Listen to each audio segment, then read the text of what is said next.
Indian veteran സ്പിന്നറും ഇതിഹാസ താരവുമായ അശ്വിന്റെ അപ്രതീക്ഷിത വിരമിക്കൽ തീരുമാനം പുതിയ വിവാദങ്ങൾക്ക് വഴി തുറക്കുന്നു. ഓസ്ട്രേലിയക്കെതിരായ 5 മത്സരങ്ങളുടെ ടെസ്റ്റ് പരമ്പരയ്ക്കിടയിൽ വെച്ചാണ് അശ്വിന്റെ വിടവാങ്ങൽ പ്രഖ്യാപനമുണ്ടായത്. 3 മത്സരങ്ങൾ പൂർത്തിയാക്കുമ്പോൾ അഡലേഡ് ടെസ്റ്റിൽ മാത്രമാണ് അശ്വിൻ കളിച്ചത്.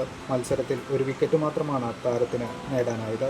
ഓസ്ട്രേലിയൻ പര്യടനത്തിന് തൊട്ടുമുൻപ് ഇന്ത്യയിൽ നടന്ന ന്യൂസിലൻഡിനെതിരായ ടെസ്റ്റ് പരമ്പരയിലും അശ്വിൻ ഇറങ്ങിയിരുന്നു. ഓസ്ട്രേലിയക്കെതിരായ പരമ്പരയിൽ ഉൾപ്പെട്ടിരുന്നുവെങ്കിലും പരമ്പരയിലെ ആദ്യ ടെസ്റ്റ് മത്സരത്തിൽ വാഷിംഗ്ടൺ സുന്ദറിനാണ് ടീം പ്രാധാന്യം നൽകിയത്. അഡലേഡ് ടെസ്റ്റിലെ മോശം പ്രകടനം കൂടിയായതോടെ ഇത് അശ്വിന്റെ വിരമിക്കൽ തീരുമാനത്തിലേക്ക് നയിച്ചതായാണ് റിപ്പോർട്ടുകൾ. നിലവിൽ T20 ഏകദിന ടീമുകളിൽ അശ്വിൻ ഭാഗമല്ല.